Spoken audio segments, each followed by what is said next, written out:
Na tarde de domingo, em 5 de janeiro de 2006, um homem e sua filha chegaram à casa da família de seu amigo para fazer uma festa de Ano Novo juntos. Ele encontrou a porta aberta, o que era comum durante as festas dos anfitriões. Ao entrar, deparou-se com uma espessa nuvem de fumaça, levando-o a alertar os outros, que contataram as autoridades. Os bombeiros chegaram rapidamente, extinguiram o fogo, mas descobriram tragicamente os corpos sem vida dos anfitriões da festa, a família Harvey. O que inicialmente parecia um incidente relacionado ao fogo se transformou em uma revelação arrepiante. Os Harvey não sucumbiram às chamas, mas sim foram vítimas de algo muito mais sinistro. Agora, era uma investigação de assassinato. Isso deixou os investigadores não apenas emocionalmente abalados, mas também perplexos com a reviravolta sombria dos acontecimentos. O que realmente aconteceu aqui e quem os assassinou? Este é o caso comovente da família Harvey. Brian Harvey, de 49 anos, um ícone local, ganhou reconhecimento nos anos 1980 como cantor e compositor da banda underground chamada House of Freaks. Apesar de seguir caminhos profissionais separados de seu parceiro musical Johnny Roth nos anos 90, eles permaneceram amigos próximos. Brian, um músico dedicado, subiu ao palco pela última vez em um show de Réveillon, que tristemente, e sem que ele soubesse, foi a última noite de sua vida.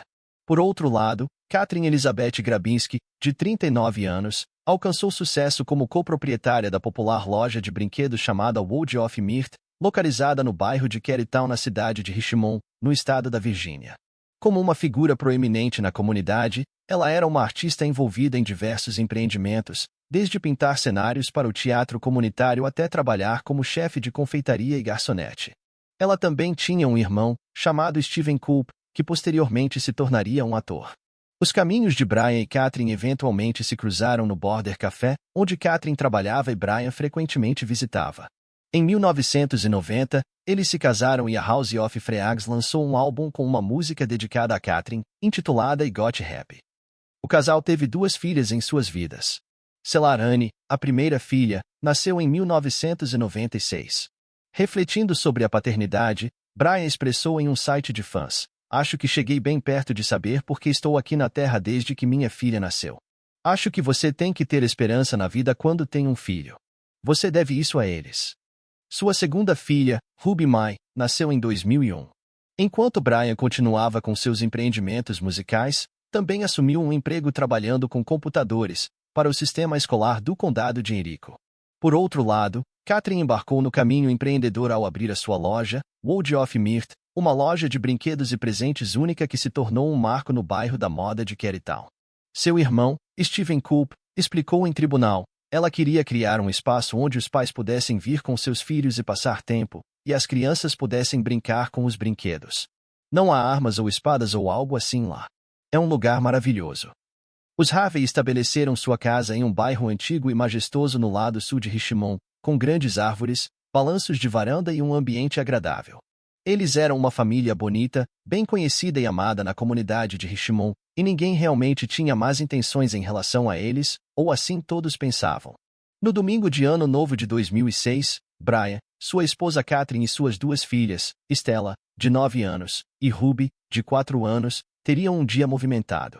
Seus planos incluíam hospedar um churrasco ao meio-dia para amigos e família, o que os levou a acordar cedo e fazer preparativos para as festividades que estavam por vir. Tinha se tornado uma tradição para eles organizar uma festa a cada ano novo, reunindo seu extenso círculo de amigos para a ocasião. Naquele domingo em particular, Brian saiu de sua residência na elegante área de Woodland Heights em Richmond, no estado de Virgínia, para pegar o jornal. Olhando as notícias da primeira página, ele retornou para dentro sem trancar a porta. Mas como viviam em um bairro relativamente seguro, isso normalmente não seria motivo de preocupação. Tipicamente, eles também não trancavam a porta em dias de festa, deixando-a aberta para os amigos que chegassem. No entanto, naquele dia fatídico, sem o conhecimento de Brian, criminosos oportunistas estavam à espreita nas proximidades. Katrin preparava biscoitos na cozinha para os convidados esperados, que estavam prestes a chegar. De repente, ela ouviu vozes vindas da sala de estar, presumindo que alguém havia chegado mais cedo do que o esperado. Para sua surpresa, ao se aproximar, ela não foi confrontada por rostos familiares, mas sim por 2 homens desconhecidos. Nos momentos tensos que se seguiram, Brian, Katrin e a jovem Ruby foram direcionados para o porão, onde estaria a brinquedoteca. Stella, que havia passado a noite anterior em uma festa do pijama, ainda não havia se juntado a eles. Uma vez que a família foi confinada no pequeno espaço, os intrusos usaram cabos elétricos e fita adesiva para amarrá-los, garantindo que a cooperação evitaria qualquer dano a eles. Enquanto os invasores saqueavam a casa, uma batida na porta da frente os interrompeu, por volta das 10 horas da manhã. O líder aparente do grupo libertou Catherine de suas amarras e instruiu-a a lidar com quem estava à porta. No entanto, antes de permitir que ela saísse, ele emitiu um aviso severo. Se ela buscasse ajuda ou tentasse escapar, sua filha e marido seriam assassinados. Como a chegada de Stella era iminente, uma Catherine angustiada se viu envolvida em um dilema difícil. Atender à porta colocaria sua filha ao mesmo perigo que o resto da família, enquanto ignorar as batidas persistentes poderia atrair a ira do agressor, que claramente tinha vantagem. No final, ela decidiu que era melhor cooperar e, com essa escolha, abriu a porta. Num momento inesperado, Stella passou rapidamente por Catherine e foi direto para a sala de brinquedos, onde a família costumava passar muito tempo junta. Agindo rápido, Catherine interrompeu a amiga de sua filha, impedindo-a de segui-la. Kirsten Perkinson, a mãe da amiga, mais tarde lembrou-se de sua surpresa com o comportamento incomum de Catherine, que era diferente de sua animação habitual. Em resposta ao questionamento de Perkinson sobre seu bem-estar, Catherine, normalmente animada, afirmou estar indisposta, fazendo gestos circulares ao lado da cabeça, imitando uma arma. Ela rapidamente encerrou a conversa e fechou a porta. Esse gesto peculiar mais tarde preocuparia Perkinson, que se perguntou se Catherine estava tentando transmitir algo. Perkinson partiu, planejando voltar mais tarde para a festa. Com todos os 4 árvores agora dentro da casa, Catherine retornou ao porão e descobriu uma Stella aterrorizada, que havia sido amarrada com segurança junto com o restante da família. Enquanto todos estavam amarrados e vulneráveis, o caos começou. De repente, sem aviso prévio, um dos homens revelou uma faca retirada da própria cozinha dos Harvey e começou a cortar suas gargantas, incluindo as das jovens.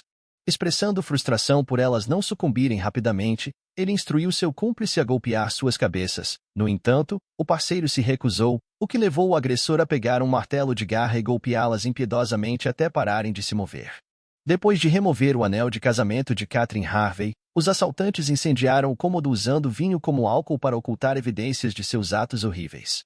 Ao saírem da residência, eles se deliciaram com um prato de biscoitos recém-assados que estavam esfriando no balcão da cozinha. Eles roubaram um laptop, um tocador de DVD e vários outros itens, saindo às pressas e entrando no veículo de fuga estacionado do lado de fora.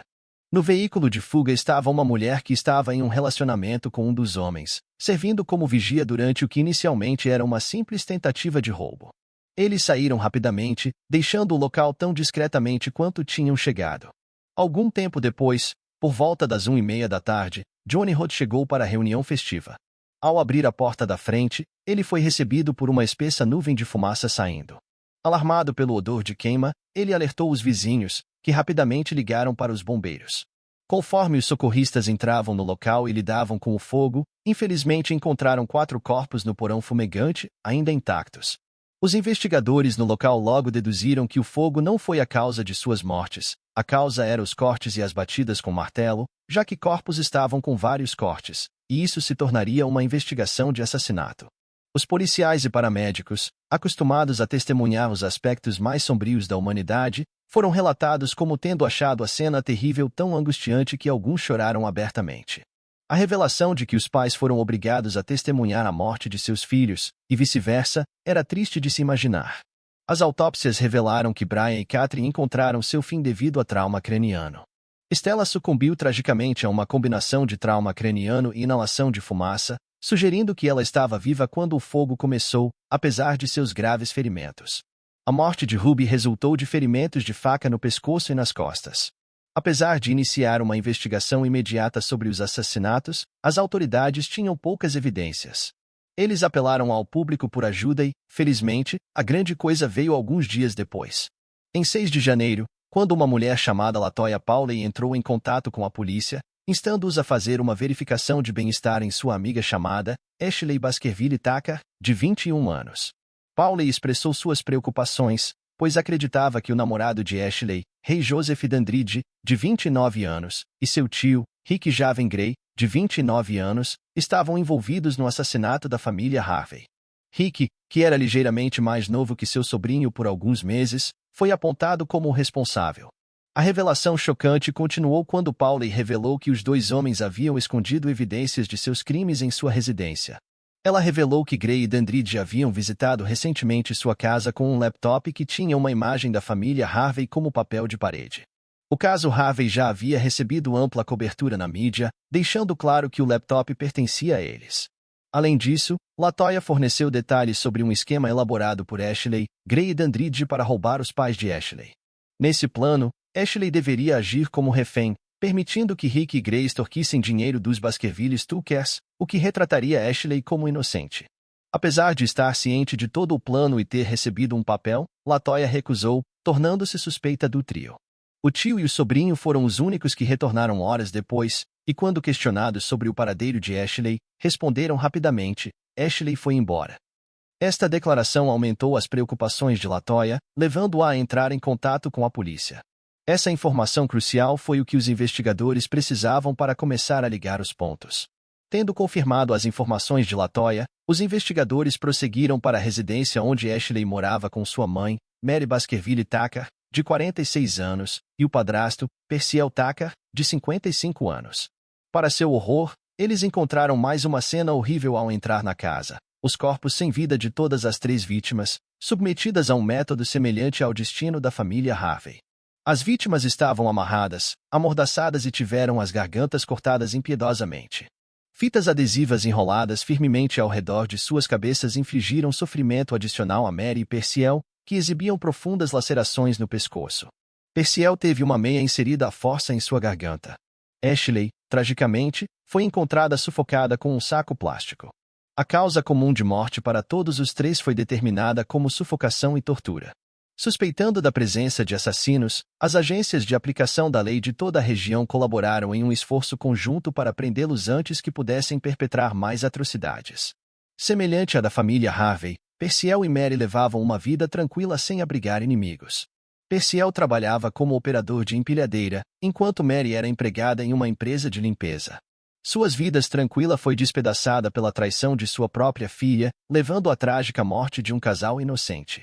Os investigadores rapidamente descobriram o elo crucial entre os Harvey e os Tuckers. Ashley foi encontrada usando o anel de casamento de Brian Harvey, o mesmo que estava faltando e foi retirado de Catherine.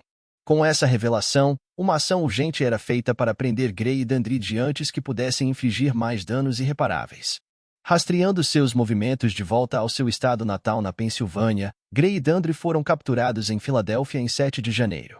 Em seu interrogatório, Dandridge afirmou que os assassinatos foram concebidos por seu tio e ele apenas seguiu instruções. Diante dessas acusações incriminatórias, Gray admitiu prontamente os assassinatos da família Harvey e seu envolvimento nos de Ashley e seus pais. Embora essas confissões diretas fossem suficientes para deixar qualquer um atordoado, ficou evidente que isso era apenas o começo. Gray forneceu detalhes macabros dos massacres familiares, enfatizando que suas ações eram impulsionadas exclusivamente pela necessidade de dinheiro. Durante os assassinatos da família Harvey, sem que ninguém soubesse, ele estava sob a influência de fenciclidina. Fenciclidina é uma droga conhecida por induzir alucinações auditivas e visuais, bem como comportamento violento. Durante sua confissão, Gray manteve um olhar gelado e indiferente, o que levou os investigadores a acreditar que estavam cara a cara com o próprio diabo encarnado. Também foi revelado que Gray foi responsável pelo assassinato de sua esposa, Treva Terrell Gray, cujo corpo foi encontrado em uma cova rasa na Brookside Avenue, em Washington, no estado da Pensilvânia. O casal estava casado há 6 meses antes de seu assassinato trágico e eles moravam junto em uma casa pertencente à família de Treva, junto com o sobrinho de Gray, Ray Dandridge. Segundo os pais de Treva, o casal frequentemente se envolviam em discussões, e marcas de arranhões no antebraço de Rick foram descobertas no dia em que o corpo de Treva foi encontrado. Apesar de serem entrevistados pela polícia de Washington, nem Gray nem Dandridge foram inicialmente considerados suspeitos. Manas Kiris, mãe de Treva, alegou que as autoridades presumiram que Treva havia sucumbido a uma overdose de drogas, levando a uma investigação negligente sobre sua morte. Embora a morte de Treva fosse considerada suspeita na época, uma investigação de homicídio só foi iniciada após a confissão de Gray em 2006. Em 31 de dezembro de 2005, ocorreu um ataque em que Ryan Carey, de 26 anos, foi atacado por 2 homens na frente da casa dos pais. Esses homens foram posteriormente identificados como Gray e Dandridge. O ataque deixou Ryan com graves ferimentos e perfurações no peito, pescoço e braços, resultando em um ataque quase fatal que o fez passar 2 semanas em coma. Além disso, ele perdeu permanentemente o uso do braço direito. Em 9 de fevereiro de 2006, Rick Gray enfrentou 5 acusações de assassinato, enquanto Hayden Reed foi acusado de 3 assassinatos por seu envolvimento nos assassinatos dos Baskerville e Tucker. Apesar de suas admissões anteriores, ambos os homens se declararam inocentes. Após um julgamento de 6 meses, o júri considerou Gray culpado em todas as acusações, resultando em uma sentença de prisão perpétua pelos assassinatos de Brian e Catherine Harvey. Em resposta à morte de Stella e Ruby, o tribunal considerou nada menos que uma sentença de morte. Em setembro de 2006, após a condenação de seu tio e ao saber o veredicto em seu caso, Dandridge optou por um acordo judicial para evitar a pena de morte, recebendo uma sentença de prisão perpétua sem possibilidade de liberdade condicional. Em dezembro de 2006, Rick Gray enfrentou mais uma acusação pelo assassinato de Cheryl Warner, uma secretária jurídica de 37 anos e mãe de 3 filhos. Warner foi encontrada baleada e enforcada por um cordão elétrico no porão de sua residência incendiada. Gray se declarou não culpado. No entanto, em 4 de junho de 2008, a acusação foi suspensa devido a evidências conflitantes. Nos 9 anos seguintes, a equipe jurídica de Gray buscou numerosos recursos, argumentando principalmente que seus clientes sofreram de capacidade diminuída devido a uma infância abusiva. O caso chegou à Suprema Corte, onde foi rejeitado em 2016. Em novembro de 2016, Gray foi agendado para ser executado na data de 18 de janeiro de 2017. Com todos os seus recursos esgotados, Rick Gray foi executado por injeção letal no Centro Correcional de Gainesville. Hayden Reed ainda permanece encarcerado na prisão estadual de Sussex. Os assassinatos da família Harvey desencadearam uma onda avassaladora de horror e tristeza, com mais de 1.400 pessoas comparecendo ao seu serviço memorial, expressando suas condolências e pesar. Em frente à loja de Catherine, flores e bonecas se acumularam e formaram um tributo. Ao longo da calçada fora da casa de tijolos vermelhos, as crianças colocaram velas que mantiveram sua luz por semanas. Um vizinho refletiu sobre o luto coletivo da comunidade, declarando: "Mantivemos essas velas acesas por semanas." O irmão de Catherine, Coop, testemunhou sobre o impacto profundo dos assassinatos, descrevendo-os como um raio no coração que parecia sem fundo. Ele expressou também: "Me mata pensar em suas últimas horas. Todos estamos tentando superar isso, sabe? Devemos isso a eles e ao seu espírito."